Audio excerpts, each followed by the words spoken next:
to be honest. You know those mornings where your brain is already running a marathon before you've even opened your eyes. That was me. My to-do list was practically screaming my name. So, I decided to do something a little different. Instead of jumping straight into the chaos, I made myself a cup of tea, Earl Grey today, feeling a bit fancy, and just sat by the window for a solid 10 minutes. I watched the leaves on the tree outside do their little dance in the wind and listened to the city slowly waking up. It's amazing how just a few moments of intentional quiet can totally reset your perspective. It didn't make my to-do list disappear, obviously, but it made it feel less like a monster and more like a manageable set of tasks. It's like I gave myself a little head start before the race began. First on the agenda was a project that I've been putting off for, let's be real, way too long. It's one of those things that's been looming over me, and the more I procrastinated, the bigger and scarier it seemed. But armed with my newfound morning calm, I decided today was the day. I broke it down into the tiniest possible steps. Step 1, open the laptop. Step 2, find the file. Seriously, that's small. And you know what? It worked.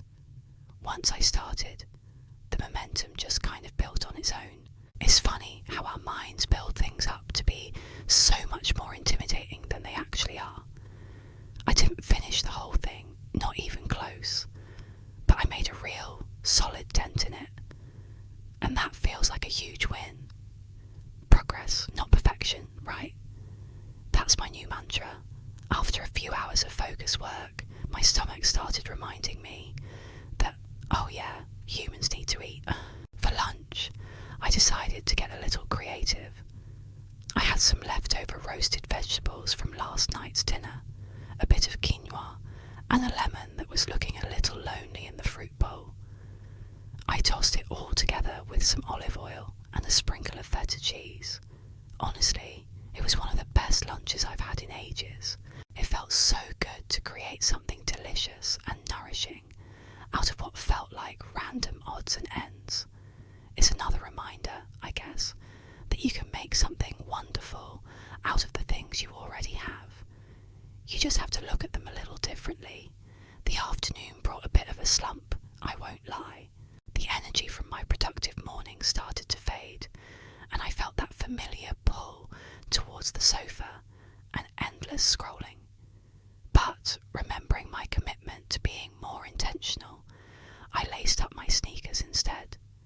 I went for a walk, but with no destination in mind. I just let my feet lead the way. I ended up in a part of my neighbourhood I'd never really explored before, with charming little houses and beautiful gardens. I even saw a cat sunbathing on a porch, and it looked so peaceful, so completely content with its little spot in the sun. It made me smile. It was a good reminder that there's a whole world out there beyond our screens, full of small, simple joys if we just take the time to look up and notice them. Getting that fresh air completely turned my afternoon around. When I got back, I felt refreshed and ready to tackle a few more things. I answered those emails that had been lingering in my inbox and tidied up my workspace. It's amazing how a clean desk can make you feel like you have a clean mind. It doesn't solve all your problems, but it sure makes them feel less cluttered. As the sun started to set, casting that beautiful golden light everywhere, I took some time to reflect. Today wasn't about massive, life-changing achievements. It was a day of small, deliberate choices. Choosing calm over chaos. Choosing action over procrastination. Choosing nourishment over convenience. And choosing a walk over a scroll. And all those small choices added up to a day that felt really, genuinely good. It felt fulfilling. I think sometimes we get caught up in the idea that to have a good or productive day, we need to do something epic secret is just in the small things.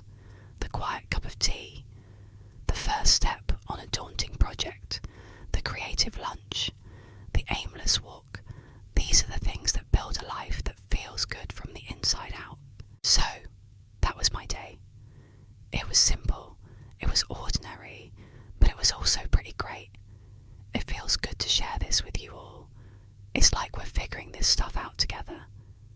I'm learning that this whole journaling thing isn't just about recording what happens. It's about noticing it.